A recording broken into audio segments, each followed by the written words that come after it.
May 1 ലോക തൊഴിലാളി ദിനം. ഈ ദിനത്തെ മെയ് ദിനം എന്നും നമ്മൾ വിളിക്കുന്നു. എന്താണ് മെയ് ദിനത്തിൻ്റെ പിന്നിലെ ചരിത്രം? എന്തുകൊണ്ട് മെയ് 1 തൊഴിലാളി ദിനമായി? 1800 വരെ അമേരിക്കയിൽ തൊഴിലാളികൾ ആഴ്ചയിൽ 7 ദിവസവും 12 മണിക്കൂർ ജോലി ചെയ്യണമായിരുന്നു. അപകടകരമായ ജോലികൾ പോലും തുച്ഛമായ ശമ്പളത്തിൽ ചെയ്യണം. അങ്ങനെ 1884 federation of organised trade and labour union 8 മണിക്കൂർ ജോലി എന്ന ആശയം മുന്നോട്ട് വെച്ചു.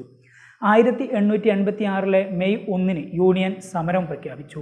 3 ലക്ഷത്തോളം തൊഴിലാളികൾ പണിമുടക്കി. പലയിടങ്ങളിലും തൊഴിലാളികൾ പ്രകടനങ്ങൾ നടത്തി. സമരം പ്രഖ്യാപിച്ച് 3-ാം നാൾ ചിക്കാഗോ സ്ക്വയറിൽ ബോംബ് സ്ഫോടനം നടക്കുകയും നിരവധി പേർക്ക് ജീവൻ നഷ്ടമാവുകയും ചെയ്തു. ഇത് പോലീസും തൊഴിലാളികളും തമ്മിലുള്ള സംഘർഷത്തിന് കാരണമായി. തുടർന്ന് 7 പോലീസുകാരും 4 സിവിലിയന്മാരും കൊല്ലപ്പെട്ടു.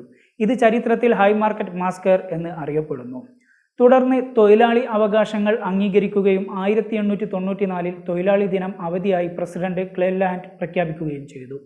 എന്നാൽ അമേരിക്കയുടെ തൊഴിലാളി ദിനം മെയ് 1 നിന്നും സെപ്റ്റംബറിലെ ആദ്യ തിങ്കളാഴ്ചയിലേക്ക് മാറ്റി. ഇതിൻ്റെ കാരണം മെയ് 1 തൊഴിലാളി ദിനം സോവിയറ്റ് യൂണിയൻ വിപുലമായാണ് ആഘോഷിച്ചിരുന്നത്.